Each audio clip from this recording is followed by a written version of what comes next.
Bonjour à tous, ça fait longtemps que j'ai pas fait une petite vidéo comme ça, face caméra. Dire qu'avant j'en faisais toutes les semaines pour ceux qui me suivent depuis des années, bien avant que je commence la chaire.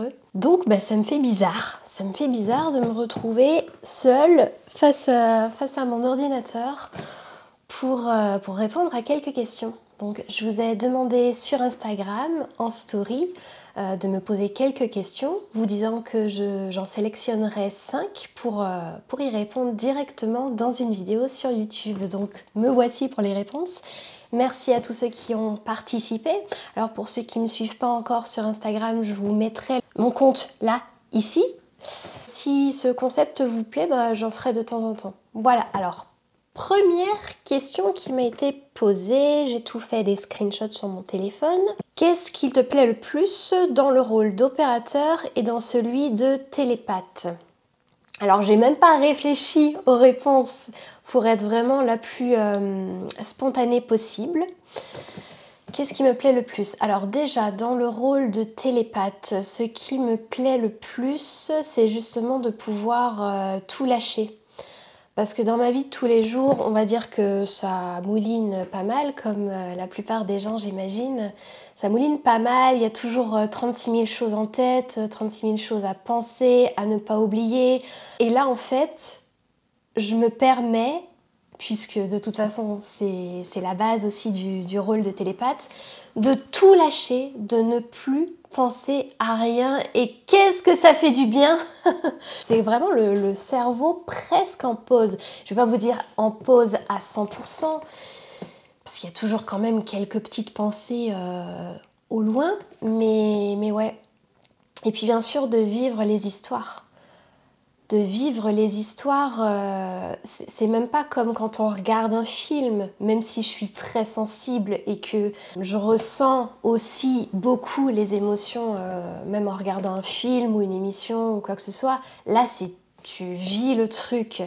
Et je vous dirais même que pour le peu de fois où ça m'est arrivé, ce qui m'a le plus marqué en tant que support, je pense, c'est vraiment la libération d'une entité. Et vivre ça dans sa chair, c'est pas explicable avec des mots en fait. C'est encore différent que de vivre la libération d'une conscience, la conscience d'un client. C'est encore différent. Une libération, c'est toujours merveilleux d'être témoin de ça quelque part, mais d'une entité, quand tu t'y attends jamais en fait. Donc voilà. Qu'est-ce qui me plaît le plus maintenant dans le rôle d'opérateur? C'est déjà d'avoir la main mise sur les dossiers. Qu'est-ce que j'accepte, oui ou non, et pourquoi? C'est vraiment ça qui m'a donné aussi le goût d'être opérateur, c'est de pouvoir dire oui ou non et d'avoir le contrôle sur les dossiers, les clients que j'accepte. Parce qu'en tant que support, c'est pas vraiment le cas. Tu sais pas sur quoi tu vas tomber et c'est bien aussi, c'est bien aussi. Mais j'aime bien pouvoir savoir à qui je dis oui et à qui je dis non. Sachant que je ne passe pas, par exemple, après la team Griffasie ou après quelqu'un qui respecte bien le protocole à Griffasie, je ne passe pas derrière. Donc pour moi c'est important de pouvoir simplement dire non en fait. Voilà. Donc il y a ça et après moi j'ai toujours aimé enquêter, hein. J'ai toujours aimé, moi petite, je regardais toutes les séries des années 90, Julie Lescaut et tout ça. J'avais sa photo sur mon bureau et je me disais moi aussi un jour je vais enquêter. Alors, je savais pas comment bien évidemment à l'époque, mais j'ai toujours aimé comprendre, essayer de chercher plus loin. Ouais, ça c'est quelque chose qui me plaît beaucoup. Voilà. Prochaine question. Bon, une question qui va un petit peu dans la suite de la première. Comment as-tu su que tu voulais faire les deux, donc télépathe et support? Donc j'imagine que tu voulais dire télépathe et opérateur. Eh bien, je ne le savais pas. En fait, au début, je voulais être opérateur. Au tout début. Au tout début, quand j'ai connu la team, je me suis dit, c'est ça qu'il faut que je fasse. C'est sûr. Et ensuite, en côtoyant plus Nat, la team, je me suis rendu compte que c'est pas quelque chose que tu fais comme ça. que c'est pas quelque chose que tu peux faire à la va-vite, à la légère, et que ça prend non seulement une meilleure maîtrise de soi, la meilleure possible, en tout cas parce qu'on reste humain, mais les connaissances ésotériques et tout un tas de choses en fait. C'est vraiment pas quelque chose que tu fais vite vite. C'est pas quelque chose que... Enfin oui, tu apprends sur le tas, certes, mais il faut être bien préparé. Et donc j'ai tout simplement été vraiment découragée. En fait, je me suis dit non, c'est mort. Au début, je me disais c'est mort, j'y arriverai jamais. C'est trop en fait, c'est énorme comme truc et je veux pas me lancer là-dedans sans être prête. Donc ouais, j'avais fait une croix là-dessus, complètement, pendant une bonne année. Et puis c'est revenu à moi, et là je vais saluer mon ami Tom, parce que c'est un peu grâce à lui que tout a commencé en fait pour moi. C'est lui qui a été mon déclencheur. Tom que vous avez vu dans d'autres vidéos qu'on a faites ensemble, donc sur cette chaîne, il avait fait aussi un témoignage sur la chaîne de Nathalie, parce qu'il avait vécu une sorte de libération en rêve, du moins c'est son histoire, c'est ce qu'il raconte. Et donc je le salue parce que c'est un être que j'aime profondément. Et du coup, il m'avait dit « Ouais, mais moi j'aimerais bien savoir en fait si je sais entrer en hypnose. Est-ce que tu voudrais bien faire le test avec moi ?»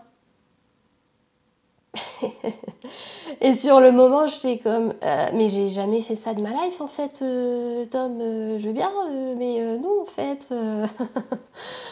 Et ça, c'était quand? Je sais plus, ça doit faire une bonne année. Ça doit être, d'après moi, début de l'année précédente, tout début 2024, peut-être même fin 2023, qui m'avait proposé ça.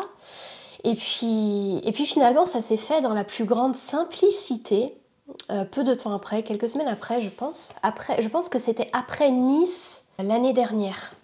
Donc début février peut-être, quelque chose comme ça. Et en fait, on se retrouve tous les deux dans sa chambre et on fait quelque chose d'extrêmement simple. Donc je le fais observer la pièce, son propre corps aussi. Et puis on procède à une libération de... Je pense qu'il y avait un fantôme chez lui, quelque chose de très simple. Et en fait, non seulement ça s'est très bien passé, même si je vais pas vous dire que j'ai peut-être tout fait parfaitement dès la première fois, on est d'accord, hein, mais ça s'est plutôt passé sans aucun stress pour moi. Je me suis assise là, je me souviens que j'avais même pas de carnet dans lequel noter des trucs. Normalement, on note des petites choses à ne pas oublier dont on pourrait avoir besoin pour la suite, et pas du tout. Et non seulement j'ai rien noté, mais je me suis souvenue par exemple des noms. Faut savoir que moi, j'ai pas grande mémoire pour ce genre de trucs. J'étais dans une... je sais pas comment dire, j'étais pleinement là en fait. J'étais tellement là que j'étais plus présente dans cet exercice finalement que dans ma vie de tous les jours. Et je me suis dit, ah mais ouais, mais en fait j'aime vraiment bien. J'aime vraiment bien. Et c'est resté dans un coin de ma tête et puis on a fait plusieurs fois l'exercice, lui et moi. Sur plusieurs mois, hein, je dirais. Sur peut-être 3-4 mois. Quelque chose comme ça. J'imagine que Tom le dira dans les commentaires s'il a de meilleurs souvenirs que moi. Et puis, ouais, je me suis vraiment prêtée au jeu. J'ai vraiment adoré ça. Et finalement, je me suis dit, oh, c'est mort, en fait, je vais prendre le cours de Calo. Mais j'assumais pas du tout. Je l'assumais pas du tout. Je l'ai dit à personne parce que je voulais vraiment être sûre de moi, en fait. Je sais pas comment dire. J'étais tellement pas sûre de moi, malgré le fait que j'étais plongée dedans, en fait, 7 jours sur 7, tous les jours, tout le temps, déjà en publiant les vidéos depuis un moment déjà de Nat. Et ouais, en fait, ça s'est fait comme ça. Et j'ai fait mes premières sessions, on va dire clients, mais pas clients dans le sens rémunéré, mais des gens qui ont voulu se prêter au jeu finalement, à jouer les cobayes, je dirais en juillet de l'année dernière. Et puis j'ai commencé à publier donc en octobre, je pense. Voilà. Bon, réponse très longue, mais oui, ça a été tout un cheminement. C'était pas du tout clair, limpide pour moi. Voilà, et comment j'ai su que je voulais être télépathe? Je me revois dans un séminaire de Nat, séminaire médiumnité, fin 2022. Quelqu'un avait apporté, vous savez, ces bols chantants, là. On était tous autour, et j'ai plongé. C'était la première fois que ça m'arrivait, sans le vouloir, hein. J'ai rien calculé, je suis partie. En fait, aujourd'hui, je le sais, à l'époque, j'ai rien compris ce qui s'était passé, mais j'ai observé le lieu d'un point de vue ésotérique, en fait. Et je me souviens que plus tard, donc, on avait fait un check de la pièce, comme souvent dans les séminaires, et Bab avait sorti les mêmes choses que j'avais vues. Et je me suis dit, ah mais c'est incroyable ce truc! Ça m'avait complètement hallucinée en fait. J'avais eu du mal à revenir, je me souviens. Nat m'avait fait faire un tour dehors en me tenant déconnecte Céline, déconnecte. J'avais eu vraiment du mal à déconnecter, ouais. Un super souvenir pour moi et très peu de temps après finalement j'ai fait la formation télépathe d'Aurore. Donc voilà, j'étais partie pour une superbe aventure. 2 superbes aventures finalement. Prochaine question, vers quel sens tu aimerais voir ton travail évoluer dans les prochaines années? Plus grande ampleur, tout simplement, à l'international. C'est vraiment ça que je vise, continuer à faire des sessions donc en français, en anglais, télépathe, opérateur. La même chose que je fais là finalement, mais à l'international. Il manque juste le support bilingue. J'ai besoin d'entraînement en anglais pour pouvoir faire des sessions en tant qu'opérateur. En tant que support, je pense que ce serait peut-être plus simple, étant donné qu'on lâche tout. Mais en tant qu'opérateur, il me faut de l'entraînement. Il me faut une personne capable d'entrer en hypnose profondément, qui connaît parfaitement la façon de faire de Nat surtout, qui a fait les séminaires, tout ça, et il suffit que je trouve cette personne qui soit capable de se laisser aller, avec qui j'ai un vrai feeling, et voilà, je lance ça en anglais aussi. C'est vraiment ça que je vois. Sinon, j'ai pas d'autres projets particulièrement là tout de suite maintenant. On verra qu'est-ce que ma conscience va créer et qu'est-ce que je vais décider aussi par la suite. Mais oui, c'est vraiment quelque chose qui me tient vraiment beaucoup à cœur, de continuer à faire ça, la même chose que je fais, peut-être même les émissions, tout ça. D'ailleurs, j'ai ouvert une chaîne en anglais l'année dernière, que j'ai pas énormément fournie, hein, on est d'accord, mais ça reste là dans un coin de ma tête. Voilà. Prochaine question, qu'est-ce qui, selon toi, te permet d'équilibrer le fait d'être à la fois télépathe et hypnologue, sachant que les 2 rôles sont très rarement assumés par la même personne actuellement? Oui, je pense que plusieurs le font. Après, c'est vrai que je comprends Nat quand elle dit qu'il vaut mieux éviter de faire les 2, dans le sens où ça demande une certaine maîtrise dont on se rend peut-être pas totalement compte quand on est juste observateur, quand on regarde une session comme ça.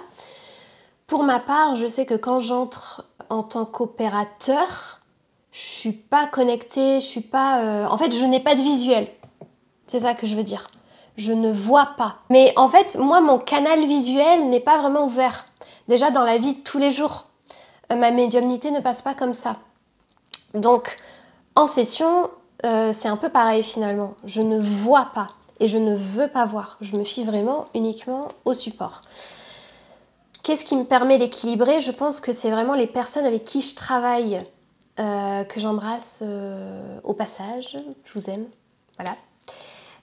Sachant que, par exemple, dans mon rôle d'opérateur, si je prends Yo-Yo, par exemple, je peux me fier à 100% à Yo-Yo.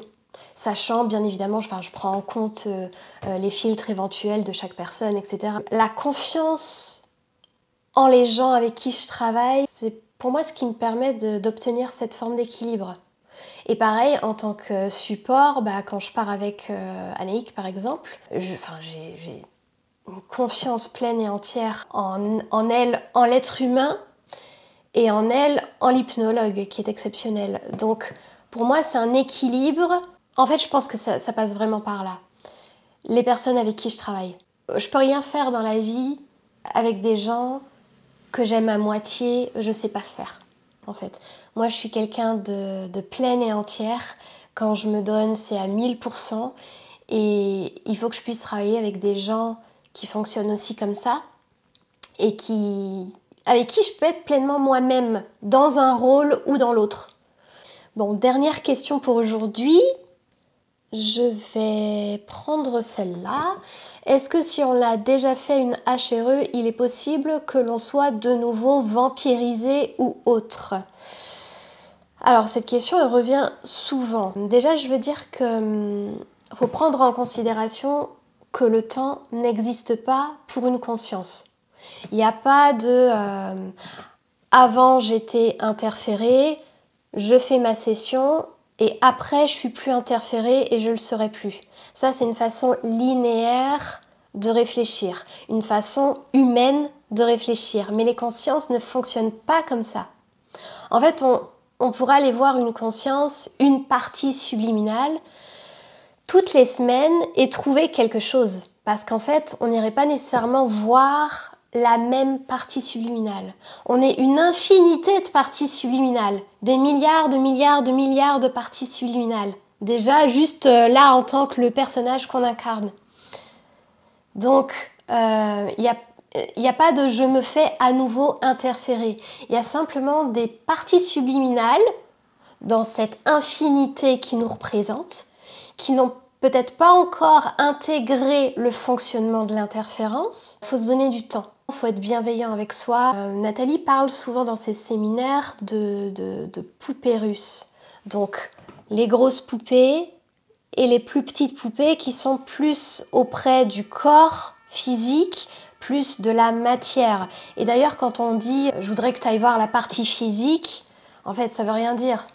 Je voudrais que tu ailles voir une partie subliminale plus proche de la matière. Ça reste toujours des parties subliminales, en fait. C'est juste pour un confort entre support et entre opérateurs qu'on se comprenne, en fait. Mais ça reste toujours des parties subliminales.